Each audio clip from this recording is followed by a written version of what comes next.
Hello, welcome to Time to Say Goodbye. It is the 30th of July. We have a guest today, and we're going to be talking about something that I'm sure that everybody has been reading about in the news. And so, Tyler, do you want to introduce our guest today? Yeah, our guest today is Jeremy Konyndyk, president of Refugees International and a longtime humanitarian and emergency operator. He's served in senior appointments in two administrations. He was the director of USAID's Office of U.S. Foreign Disaster Assistance in the Obama administration and also worked in the Biden administration. Jeremy's been sounding the alarm about the famine in Gaza for a number of months and has done a series of really helpful explainer threads on Twitter that have gone viral, sort of unpacking this crisis from a sort of more granular perspective. Given the situation, we wanted to have him on the show today to help us understand the starvation crisis that's now in full swing. So thank you for coming on, Jeremy. Thank you. I want to point out it is Konyndyk, and that before the show we asked Jeremy how to pronounce his last name. This happened literally less than 2 minutes ago, and Tyler still mispronounced it. I'm looking at the note. Seconds. But you nailed it, Jay. You nailed it. I'm looking at the show notes, and at the top, Tyler has typed out phonetically Konyndyk, and you still mispronounce it. I want to actually extend an apology for all of our listeners who have heard Tyler mispronounce Kamala Harris's name like 40 times at this point. But okay, yes, let's get to the show. Tyler, why don't you start us off so that we can lean on Jeremy's expertise here a bit. Yeah, so I mean, back in May, I've been paying attention to your Twitter account for a while, but back in May, you had one of now many viral Twitter threads about the situation in Gaza. But you pointed out that back in May that a famine was brewing and that the aid strategy currently being employed was a disaster in the making. And I'm going to quote you here. You said, if the USG seriously, as in the US government, seriously does not want to see a famine, and I think Trump is sincere on that, this approach will not do. The longer this charade is tolerated, the closer Gaza will come to widespread famine. So obviously, we want to spend a lot of time today talking to you about what's happening at this moment and what we can expect next. But I think one question Jay and I both had, obviously this didn't just start in May either. Obviously, this has been a long brewing crisis. But how did we get to this point? When did the alarm bells first start ringing for you? Because you clearly saw this coming. I mean, a lot of your tweets now read as prophetic, given that the situation we're in. So when did this really start? When did you really start worrying that this is where we were headed? So one of the dynamics with famines that are pretty unique relative to a lot of humanitarian disasters is you can see them coming, and you can see them coming pretty far out. So it's a bit like a slow motion version of hurricane early warning. With a hurricane, you can see it coming, you can clear people out of the way, you can prepare. It's a bit analogous to what we can do with famines. That wasn't always possible. If you go back to the early 80s with Ethiopia, none of that knowledge existed, but it's very evolved and very sophisticated now. And so I would track this back actually to the earliest months of the war, because what we've seen throughout the war since October 7th is this kind of up and down restriction on the entry of aid by the Israeli government. And that has been the biggest variable in how much aid gets in and reaches the population. And so the first alarms of the potential for a famine were actually sounded in December 2023. And that was after, in the initial months of the war, if you remember, the defense secretary talked about a total siege on Gaza, and they largely implemented that. And it rapidly began pushing the population into a position of severe deprivation, such that some of the indicators that we track on famines began to turn orange. And so at that point, there was a warning from this system called the IPC, which is like the worst name for anything, and the worst name for an international institution, the Integrated Phase Classification System. We all shorthand it as the IPC, but basically that's the world's famine early warning system. And so then there was another warning in March of last year that said, okay, the warnings in December are beginning to come to fruition, and if there's not a major change, there will be famine conditions beginning to emerge. And following that, in April of last year, the Israelis opened up the floodgates to much more aid, and through through April into May, things improved. And so that's we've seen that up and down dynamic really throughout all of last year. And what that does when you are keeping a population one or two steps removed from a truly severe hunger starvation crisis is that they get progressively weaker and weaker over time, and resilience goes down.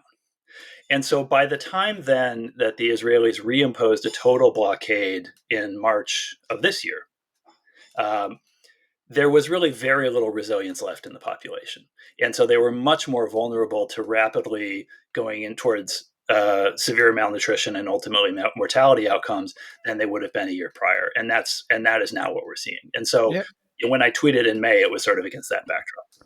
Can you help define that term resilience a bit? Because I think Yeah. that it could be interpreted in different ways, right? Like you might think like, oh, is it the resilience to, you know, fight, or is it but Right. it seems like what you're talking about more is like a medical term of resilience, right?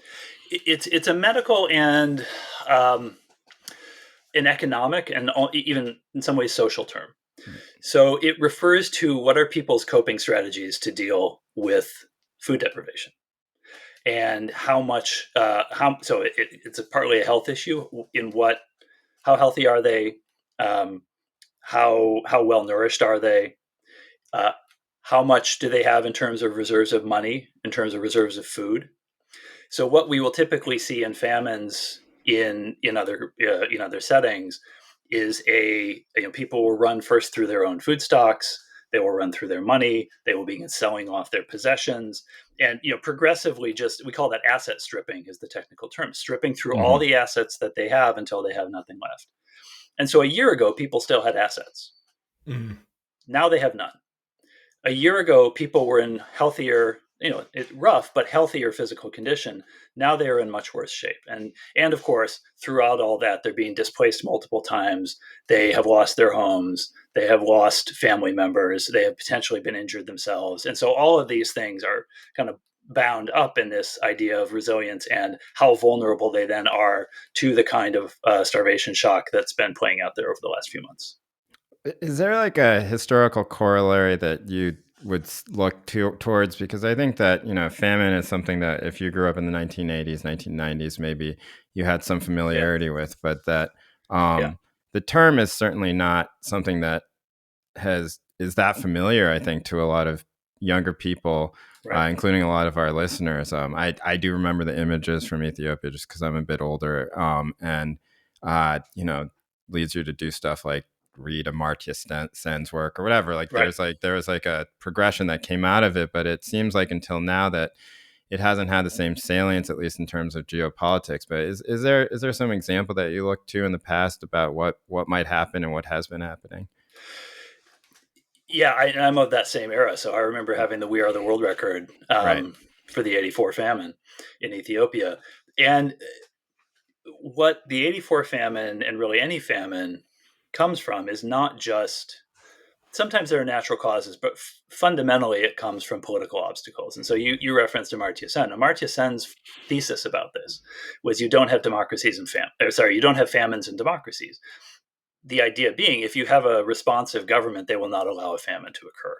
And you can extend that to a conflict zone. If you have a government that is, or a combatant force that is respecting international law, you will not have a famine, because international law requires that the warring parties are mindful of the welfare of the population and facilitate humanitarian aid and all of that. And so, one of the closest analogies to what we're seeing right now play out in Gaza would be some things we saw in besieged areas during the war in Syria, where you would have these rebel towns, and Assad's forces, Assad, the brutal dictator who was just deposed in Syria, his forces would surround these towns and hermetically seal them and let almost nothing in. And we saw mini famines in those towns. This is like that, but on the scale of an entire strip of territory with 2 million people in it. One of the things you just mentioned I thought was really interesting. You said, one of the lessons is that you don't have a famine in a democracy, or you don't have a famine if a combatant force is respecting international law. Right. Like I said, this is an issue you've been talking about for a long time. Going back to 2024, when Biden was still in office, you pointed out, again on Twitter, I believe, that if under U.S. law and policy, the Biden administration should have been limiting military aid to Israel, in part because of the restriction of civilian aid that was going on. Yeah. And so I guess a question I have for you is, what role, how much responsibility do you think the U.S. bears for this kind of disaster? And I guess a second question is, do you see what's happening now under the Trump administration as a continuation of the Biden, how Biden has approached, this issue? Do you see it as an improvement? Do you see it as a worse situation, the status quo being maintained? So broadly, I guess, how do you see U.S. involvement, and have things changed at all? Or where should we be pinning responsibility here? Yeah, it's a really important question, and I do think there's a through line that goes all the way back through the Biden administration to get us to the point that things are at today. I served in the Biden administration for 2 years, not working on this, working on other things. I was very critical of them publicly over their handling of Gaza, and it's because their rhetoric was not matching their action on this. So they would say a lot of the right things about unfettered humanitarian access and respecting international humanitarian law, but then the Israeli government would repeatedly defy that, and there would be no real consequence. And there were countless articles leaked to Politico and others about how frustrated Biden was with Netanyahu that didn't translate into any real leverage. And what I think is different now with Trump is, with Trump, there's not even really the pretense anymore of trying to restrain Israel. So I do think if Biden had, if Biden were still in office, we probably would not have seen things get to this point. I think they would not have tolerated the total blockade over several months that the Israelis imposed in the spring of this year. But they were still tolerating a lesser version of the same deprivation for a very long time. I looked at your bio, and it seems, you have a long experience with large scale humanitarian efforts, right? Sort of coordinating all of this. And I think that one of the things that I've been unclear about, just because this isn't my world, and I think would help the listeners as well, is just like, what does it mean to, how does this aid go out, right? Like, we've seen this constellation of NGOs, we've seen all these organizations that we didn't know existed before, like you said, the IPC, for example. I was like, what does IPC stand for? And like, I think like everyone else, I looked at it, it's like, wait, how do those words make up IPC? It takes like 5 minutes to even explain the name. It's the worst. It's the worst. But we have like things like the World Central Kitchen, for example, right? That they had their vans come under attack, right? And some of their members were killed. Trucks, we have the UN that has a certain role in all of this. And it seems like there's just so many organizations that are, and then we have people like Christian Smalls or Greta Thunberg, like coming on ships, right? And so it seems like aid in itself is this fractured type of thing. And the thing that I can't quite figure out is just like, okay, where does this come from? How does it go out? And then where is it being stopped? Just like the sort of pipeline of all of that. Sure. So there are no normal famine circumstances. Kind of by definition, if it gets to that point, it's not normal. But with that caveat, in a normal response to a major starvation crisis or a looming starvation crisis, you would see a number of things roll out. You would see the World Food Program, which is a UN agency responsible for global food aid. They would work with lots of international NGOs and with the civil society in the country itself to distribute food commodity. And that's sort of the foundational response of a famine. But then there's a lot more that needs to go alongside that in order to keep people from starving to death. So alongside that, you need clean water. A lot of the death in famines in the past comes from waterborne diseases because your body is weakened by malnutrition. You get diarrhea, you get cholera, and it wouldn't normally kill you, but now it's going to kill you because you're so weakened. So you need a water and sanitation track. You need a malnutrition treatment track, which is quite intensive. And that's inpatient services in many instances. You need to tend to people's displacement because if they are constantly moving around, it's hard to feed them, it's hard to protect them. And so all of that is being done through kind of the core of that is typically agencies of the United Nations. So World Food Program, In Gaza, a group called UNRWA, the UN Relief and Works Agency for Palestine, another terrible name. And then NGOs that you'll probably have heard of, groups like Save the Children, Mercy Corps, International Rescue Committee. And all of them, in turn, will be working with local partner organizations. So there will be local civil society on the ground, and they are often doing a lot of the actual frontline delivery of services and goods to the population directly. And all of that right now is, or for months, was all of that was blocked off, basically, with like small leaks where people could get in, and then under like extreme danger to themselves, it seemed like. And that's blocked in a few ways. So that's blocked in terms of importing the goods in the first place. There are thousands of truckloads of aid bottled up at the border with Gaza, waiting Israeli permission to go in. But then, of course, you need throughput inside. You need to be able to move around. You need to be able to deliver things, and that too is blocked because virtually every movement that any humanitarian organization makes inside Gaza has to be cleared in advance with the Israeli Defense Forces. And Israel has really weaponized that approvals process to obstruct the aid operation. You have been talking about the sort of, we're at this kind of tipping point moment, right? And I think many of us feel that this week. Again, not to act like this famine dropped out of the sky, right? As you point out, it's been going, the seeds have been sowed starting very early in this conflict, but we have seen this acceleration. You've said, quote, "I fear that the starvation in Gaza has now passed the tipping point and we're going to see mass scale starvation mortality." And then this morning you said, citing that IPC report, "The world's famine alert system is warning us in the starkest possible terms that any remaining window to avert mass starvation deaths in Gaza is about to close." I think, one thing, at least for me, and I think probably a lot of listeners might assume, is that like, okay, but you just turn the food back on and then suddenly the problem will be solved. So I guess I have a kind of two-part question for you. The first is, how do we get to this tipping point, right? Like, what are the precipitating series of events in recent weeks that got to this place where the crisis is really acute? And then secondly, could you explain to the listener why it's actually not just as simple as like, oh, okay, there's a famine, we'll let the food back in, and then everything is magically solved? Because I think a lot of people they assume that's how it would work. That's right. And food is the core of it, to be clear. But when someone gets to a state of advanced malnutrition, much less when you've got that at a population level, which is what's now emerged in Gaza, you don't reverse that just by giving them food. You need to also reverse that by, in many cases, giving them specialized treatment for malnutrition. The food product you give them needs to be quite specialized, has to be fortified with nutrients and vitamins. So something like what's being distributed by this outfit, the Gaza Humanitarian Foundation, this sort of weird militarized Israeli-U.S. hybrid entity, they are giving very basic starchy dry foods, very few nutrients, very little protein, very little nutrition in that. And to prepare that, dry pasta, dry flour, dry rice, you need clean water and you need cooking fuel. So, right there, it's not just hand over the food and boom, we're good.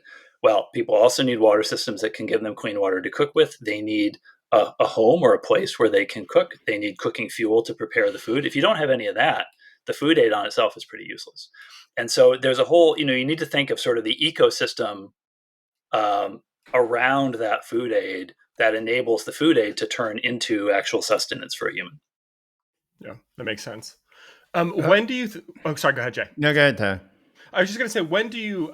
What are again? A lot of people have been paying attention to this for a long time, but it does feel like in the last week, suddenly this is really in the news. I think a term you've used is famine momentum, right? And that you've said we're at a tipping point. We have famine momentum. Could you explain that idea a bit and how suddenly this seemed to get so much worse so quickly? Yeah, and it is because so it's a couple things at play. One is the longer someone has been in a state of food deprivation and malnutrition, the more intensive it is to reverse that. So, look, if I have dropped 20 kilos, but I'm not yet, my body is not feeding on itself, I'm not yet losing muscle mass, I'm not facing organ failure, then some food aid can do a lot to turn that around. And there are some specialized food products that you can give outpatient, something called Plumpy Nut, which is like these little packets. I think I have one in my office here. These little packets of well, it looks like peanut butter, but it's fortified, and you send a mother home with that for her kids. And if they're not in an advanced state of malnutrition, that'll turn them around. When people get to the point, and particularly kids get to the point of some of the photographs that are now, some of the images that are just horrifying that are coming out of Gaza now, to turn that around is a weeks long process of intensive inpatient malnutrition therapy. Right. So that's a hell of a lot harder and more expensive and time consuming than just sending mom home with some packets of pumping nut and some instructions on what to do with her kids.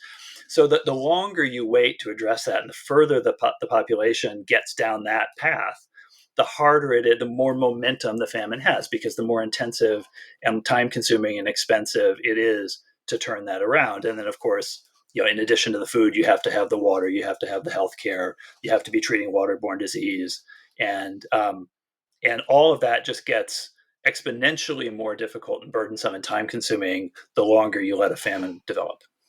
What do you think the role of, it's been interesting because I do think that we have, like, it just seems like the outrage is wider than it has been for the past year and a half. And that you see broader segments of the public responding. And I wonder what you think. I don't mean to, turn this into like a discourse about photography or whatever. But, Yeah. Something that I'm interested in myself, just because I do remember, I have some of my early memories, as I'm sure with you as well. What were those images from Ethiopia in the 1980s? Like, it was startling to me as like a very young child, and that it, like you said, changed. It led to a worldwide response, right? We are the world, everything like that. And I feel like, even though we have seen images of like horrific violence upon children for the past year and a half, that there is something specific about a starving child, I think, that leads to mass public response. And I think that's what's happening. But I was wondering what, like, I don't have your expertise in all of that. I'm just like a political columnist, but like, it seems like that seems to be leading to some sort of sea change at this point. I think that's right, and I'm seeing the same thing. And there's been a narrative battle for almost 2 years now over what's actually happening. Right, one of the biggest points of contention between the Israeli government and much of the rest of the world is, how bad is it really? Are the humanitarians exaggerating? Are we crying wolf? And I think what you see with the photographs like that, and with the reports that there are now these clusters of people dying of malnutrition. There have been, there were, over the course of last year, kind of one-off cases of people dying of starvation, but we never saw those kind of daily clusters of multiple deaths. And that's what we're now seeing over even just the past week to 10 days. And I think what that does is basically it calls bullshit on the whole narrative of the Israeli government over the past 2 years. Their whole narrative, and there's an army of people on social media, and I know because they come after me occasionally, who have, they will throw a ton of data at you to try and claim that actually you're wrong, and actually the suffering's not that bad, and actually there's plenty of food. And I think of an image, and what that image represents really cuts through all of that. It takes the ambiguity away. Yeah, I actually have a follow-up question about that, which is that you have seen, I mean, there was one of these in, I think, Newsweek recently. I mean, you have seen both sort of conservative adjacent writing, but also just on the Twitter sphere, long-standing claims that, the famine in Gaza is a hoax, that, it's not as bad as it seems, et cetera, et cetera, et cetera. And I think, and I'll just speak for Jay, I think, I'm sure everyone here, that's morally grotesque. But how would you, given that that is such a common response that's wheeled out, that, oh, this is all propaganda and it's not as bad as it seems, can you just like lay out a bit, like, what is like the hard evidence? How do you rebut those kind of claims? I think most listeners of this show believe there's a famine, but how do you respond when people are saying, oh, it's all hoax? Like, what are the hard metrics, the data points you're looking at that let you know, no, we have a real starvation crisis here? Yeah. Well, so the famine is one of those terms that has a clear definition in the international system. So and I think, frankly, it's a little too stringent. I think that's a larger flaw in kind of the way that this has been designed, but it is what it is. So there are three thresholds you have to pass in order to have a declared famine. The first is food access. So at least 20% of the population has to have severe difficulty accessing food. And that can mean that it is priced out of the range that they can afford. It might mean that they can afford some, but not the full range of foods they need for basic nutrition. And often that will take the form of skipping meals, eating things that are not really food, so resorting to eating animal feed, eating seed stock, eating dirt and kind of non-edible grasses just to kind of fill one's stomach. When you see those kinds of things, that tells you that metric is being surpassed. And so in Gaza today, in the latest reporting, at least 1 in every 3 people in Gaza is going days at a time without eating. So that one is clearly surpassed. And of course, it's not rocket science to understand what's going to happen when you have people in that situation. People will begin falling into malnutrition. And that is the second threshold. So 30% of kids under 5, because they tend to be the most vulnerable group, 30% of kids under 5 are in some level of either severe or moderate acute malnutrition. And if you have that going on for long enough, you will begin to see mortality. And that's what we're now seeing, because you can't stay malnourished forever without that, at that level, without being at risk of your life. And so the third threshold, which I think Gaza has not probably passed yet, but which we know from all evidence and all kind of historical experience will inevitably follow, is catastrophe level mortality. And that is 2 people out of every 10,000 per day are dying, or 4 kids under 5 out of every 10,000 are dying every day. And we are beginning to see clusters of deaths, not at that level, but we also know when you see those first 2 surpassed, they're kind of a sequence. If you don't have enough food, you will be malnourished. If you're malnourished for long enough, you risk death. So famines are basically declared retroactively. And I think this is a really important thing to understand. And kind of to the point on some of the kind of amateur rebuttal commentary that you see on social media, there'll be a lot of and I imagine today over the IPC report this morning, it came short of declaring formally a famine. But that doesn't mean a famine's not happening. What that means is the data collection and analysis to prove that a famine is underway, which is always retroactive, has not been completed yet. And to put that in kind of stark terms, one of the famines that I worked on previously was the 2011 famine in Somalia, which ultimately killed about 260,000 people. Half of that death toll had already died by the time the famine was formally declared. So you can't wait for the declaration to act. Right. It feels like, sobering. I mean, please correct me if I'm wrong, but it seems like at some point there is like in your terms, there's a huge acceleration, and that people, and that at that point you declare a famine, but it's too late at that point, right? That that this is not a linear pattern. This is an explosion that happens because of underlying factors that might be those might be tracked linearly, but the death number is not, right? That.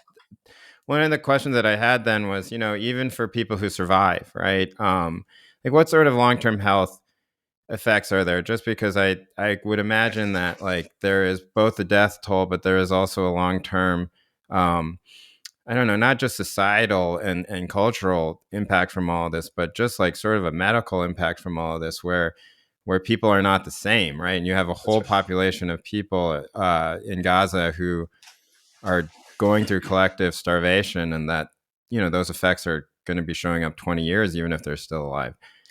Absolutely. There will be long-term health effects and cognitive effects for kids from this experience. Even if the war were to fully end tomorrow and there were unfettered humanitarian access from tomorrow, when people's bodies begin breaking down, and that is what happens when you're in an advanced stage of malnutrition, your organs are failing, your body is feeding on its muscle, the linings of your the linings in your intestines are failing, and that affects brain development, it affects long-term health. We know, for example, there's a different form of malnutrition called stunting, which is when you have not quite enough over a long period. And that is associated with pretty significant cognitive impacts on kids over time, which is one of the reasons why we do school feeding programs here in the US.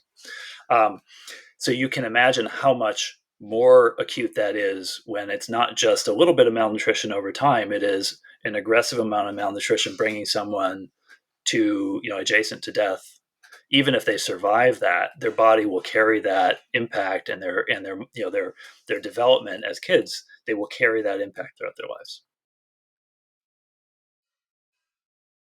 Speaking of sort of, where we go from here, you said if this famine were to stop tomorrow, if there was, a ceasefire and unfettered humanitarian access, we would still have these kinds of, all of these negative effects locked in for some people, right? I guess a question I have for you is, it's sort of a two-part question, but what, if we had an administration that was maximally concerned with ending this famine, or if the Israeli government was maximally concerned with ending this famine, right? If they're in this alternate reality, what would what steps would we need to see happen right now to make, to attenuate these effects as much as possible? That's the first part. Then the second question I have for you is, what happens if the response is either lackluster or we don't see what should we expect next? But I guess the first thing is, in a perfect world, right, if you were given, if you were able to manage this crisis, what would you be doing? What would you want to see happening to try to attenuate this as much as possible? Yeah, what do we want this to look like? I'd point to two things. One, it would look somewhat like what we saw during the early weeks of the ceasefire this spring. Where there was a sharp spike in the number of aid trucks that could get across and deliver aid inside, and much greater freedom of movement and operation for the humanitarian responders inside of Gaza. And so they could scale up food distribution. They could scale up bakeries and kitchens. They could scale up health treatment. People who had been, might have been deferring health treatment could come and get it. And there was a marked improvement in humanitarian indicators during that time. When I've mounted responses like this in my government career, including one that I oversaw in South Sudan when that country fell into civil war in 2013, 2014, we sort of thought about this as a package. So we wanted to have a core package of services and aid in every geography that was at high risk in South Sudan. And I think that's an important point to this too, is you need to bring the aid to where the people are, because the population is highly vulnerable. They're not, many of them, physically able to go long distances. This is one of my many critiques of the Gaza Humanitarian Foundation, is it's sort of inverting that principle, and it creates a survival of the fittest dynamic in terms of who can access aid.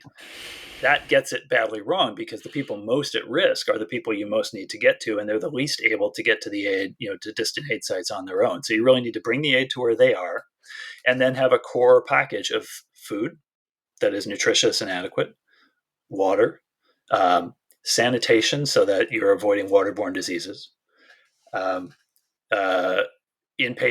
and outpatient nutrition support, and health treatment to fight the opportunistic infections and diseases that often kill a lot of the people who die in a famine. And I think that point's important to just foot stomp.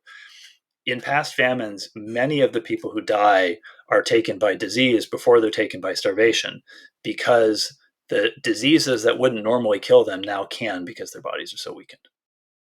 So that's sort of the core package you want to put together.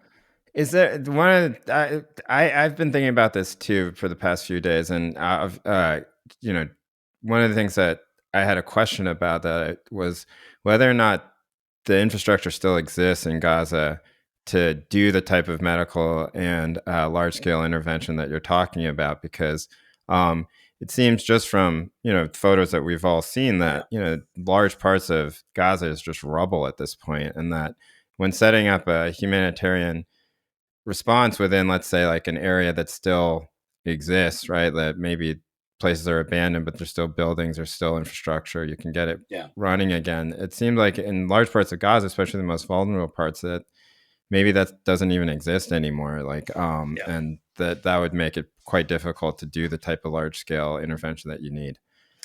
It would be complicated, for sure. It's possible. Anything's possible if you have access and resources. And You can set up field hospitals. There are some field hospitals in Gaza already. A number of NGOs have set them up. The Jordanian government operates a field hospital in Gaza. The pre-existing health infrastructure is massively damaged. It's been targeted repeatedly by the Israeli military. But there are things you can do about that, and you can set up food distribution points. One of the things interestingly, that makes Gaza relatively easier if there's access is it's not a big place. Right. So the logistical complexity of fighting off potential famine in South Sudan was actually much greater in some ways because the distances were very far. The infrastructure was terrible. You had to do far more by air, which is really expensive. If there were access and a reasonably safe environment, it would be possible to do quite a lot. It would be through parallel structures in the immediate term, but yeah, you could still do quite a lot. Sorry, go ahead, Jay. Yeah, in terms of I think that people feel a lot of helplessness about this. I know that I have in my own person, just as a human being, and I think that a lot of people that I speak to, and some of these people are people of great means, that they feel a certain helplessness about what they can do, and that they feel like even if the polls are all 70-30 or 80-20 in favor of ending the war and to allow in humanitarian aid, that nothing is going to change. That there's a kind of helplessness about it, that we can't do anything about this, and we're seeing these horrible images, and we know that they're not going to stop because we can't, or at least not on any of our accord. I was just wondering, and that to me at least seems kind of new, at least for just whatever 45 years that I've been alive, where just this utter hopelessness about a conflict that the United States is deeply involved in, that you could take to the streets, you could do anything and nothing would change. What advice would you give, do you think, just given that your experiences in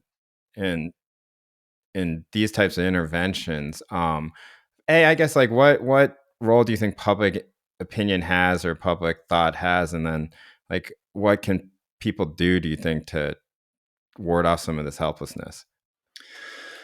Yeah, I spend a lot of time. I mean, I'll say I share that myself sometimes. It is hard not to feel measured despair when you look at something like this. I think there's kind of two broad bridges that need to be crossed here. One, obviously, is the operational scale up that we've just been talking about. But the limiting factor there is not some objective logistical impossibility. The limiting factor there is politics. And it is very specifically the political choices by the Israeli government vis-a-vis the aid operation. And when they wanted to allow aid to flow, and particularly during the ceasefire earlier this year, aid flowed, and it flowed at scale, and it was effective. And when they want to cut off aid, they can cut off aid. And so, what is needed, and this is partly why my organization, Refugees International, we are focused on advocacy and policy, because very often in my own experience, and I've worked both on the advocacy side and done really intensive stuff on the operational side, but the policy factors really delimit what you can do operationally. And both of those are super important. And so I do think public pressure is important. Public awareness is important. Theo Von, the podcaster, who, to put it mildly, this is not his normal beat. He was tweeting about this yesterday.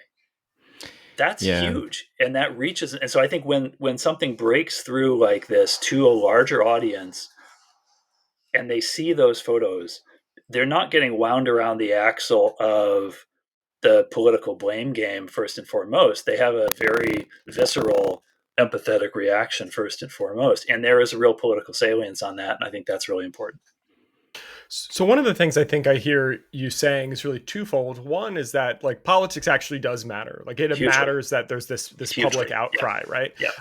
Then the other thing I hear you saying is, even as you're laying out this really sort of granular and sophisticated point that ending a famine isn't as simple as flipping a switch and the food comes in. You're also saying this is not an intractable problem. There are things that can be done right now that would ameliorate this crisis greatly. So, I mean, you seem to be making a case that actually there are things to be done. The sort of nihilistic case that this is baked in some irretrievable way is wrong. I guess. Yeah. Oh yeah, sorry. Go ahead. Yeah, no, I mean, look, I think at this point, when you start to see clusters of deaths like we're now seeing, there is some level of mortality that is going to be baked in. Yep. But the humanitarian community is really damn good at fighting famine. We know how to do it. We have great tools. We have a ton of experience.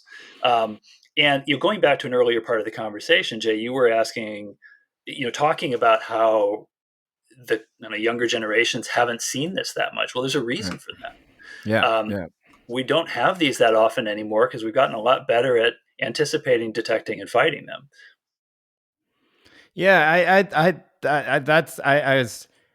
I definitely think that's true. Like it was like just the term feels almost anachronistic because of that, right? Because of what happened and because of the public outcry and the trauma. I think just sort of worldwide trauma that people felt in the 80s from seeing those images. That's right. And that it seems like that's being activated again. I don't know. I guess like what do you think would have to happen politically specifically then? Because my sense of this has always been, and Tyler knows this because I say this all the time, that I always felt like the support for the war and for the funding of the war in the United States, that the polling was wrong, right? I always felt like that there are far more people who were opposed to it than, and that it was a much higher salience on people's minds than they would say, because there would be like, from our, in the political pundit sphere, I think that some of the whatever, it's opinion polling, it's all stupid and wrong anyway. But they would say like, oh well, like they listed Gaza as their like 28th most important issue, and it's like, what? Who is, like, if you ask me what my most important issues were, and my job is to write about politics, I couldn't tell you. I'd just be like, well, whatever, and so, and yet now it seems like all of that, even if there has not been that much shift, that there is the appearance of shift, right? And that everything is changing. I think that Thea Vaughn talking about Gaza has been important. I think that Miss Rachel talking about Gaza has been important. I think that even Joe Rogan talking about Gaza, like all of that is important. It's not just, Tyler and I were talking about this earlier. It's just like, it's not just like sort of lefties like me and him, right? Talking about this, and that the broadening of public opinion is certainly important. But then what does that look like politically where something changes? Because we have like a president who is quite erratic, right? And he is the one that's ultimately going to make the decision. And then we have a government in Israel that seems completely impenetrable to any type of public outcry from anywhere in the world. So much so to the point where I sometimes wonder, like, what exactly is going on? Like, how do you not understand what the long-term political ramifications are going to be if you keep doing this and everybody is watching? So yeah, like it's this question is just like, what does that political change look like? Yeah. What form could it take? Yeah, and I'm not a deep expert in the inner workings of Netanyahu's coalition management, but it to all appearances, a lot of what he's doing is about holding his coalition together. Right. And so, I think we see a war and a famine at this point that is emerging from his own, or flowing from his own interpretation of his political self-interest. And so that's what you kind of need to get to. And yeah, I think public outcry in the West is not a straight line to shifting that. But what we have seen over and over is when he has his back up against the wall and is facing the prospect of real pressure and real consequences, he makes a concession. There is a shift. And so we saw that last spring after some of the early famine warnings last March, where there was a very, very tough phone call between Biden and Netanyahu. And coming out of that phone call, he made a bunch of concessions to begin allowing aid back in. And we saw when Trump came in, Netanyahu did not want a ceasefire, and Witkoff marched into Israel and told him in no uncertain terms that Trump wanted the ceasefire, and boom, ceasefire. Right. And I think when he is facing that political pressure, and we're seeing something similar now with Europe, where Europe's trade relationship with Israel now hangs in the balance over this issue, and so the the Netanyahu government is, again, at least trying to create the appearance that they're doing something about that. And I think both with the Europeans, with that track, and now with Trump, the key is to sustain that pressure. Because I think the trap that Biden fell into over and over and over was to talk tough and then accept a much lesser set of concessions. Right. That's, I say, like, just as examples, like Macron and then Keir Starmer this morning, both saying that they would acknowledge the Palestinian state, is a form of pressure. Yep. And then even Trump himself seems to, I think this morning, acknowledge that there is starvation taking place. Like, I think that was the word that he used. And so what you're saying is that, like, these, like, we shouldn't just look at these nihilistically and say nothing matters. That generally in the past, right? That's right. That some things do get better, and it's better to let some things get better in a terrible situation than to just be like, well, nothing's going to stop this because, like, we don't have any power. Okay. That's right. You've made me feel, like, it's genuinely, like, I feel like my thinking about this has been enlightened in some way towards a better end. And when I look at this compared to other famines and starvation emergencies that I've worked on, if you can navigate the politics, the operational job here is much simpler. Okay. And so really the hurdle that needs to be overcome is the politics. And I think that what we're seeing the Israeli government do right now, which we've seen before, is start to throw shiny objects for people to chase. So the airdrop, they announced as a concession that they would allow airdrops. That's a shiny object. Airdrops do not change the course of this famine. The Gaza Humanitarian Foundation is a really grotesque, violent, shiny object, but fundamentally is about trying to relieve that political pressure. So when he's doing that, it tells you he's feeling the political pressure. He feels a need to do something about it. And then it's a matter of just not settling for the shiny objects, for pushing through to something that will make a real difference.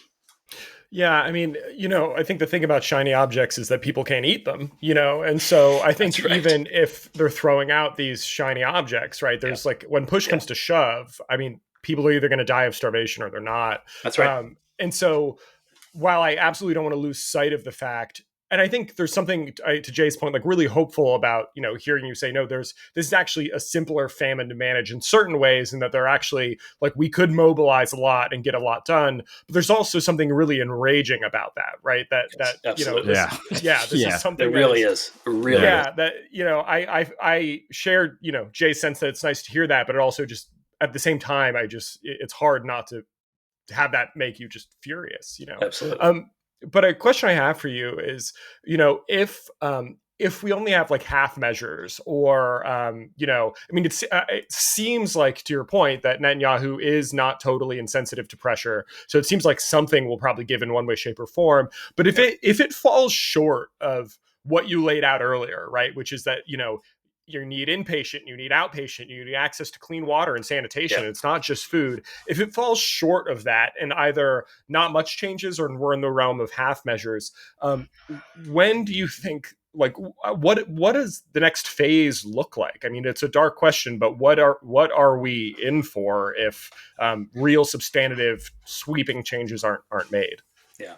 I don't think partial measures would be enough to reverse the situation at this point.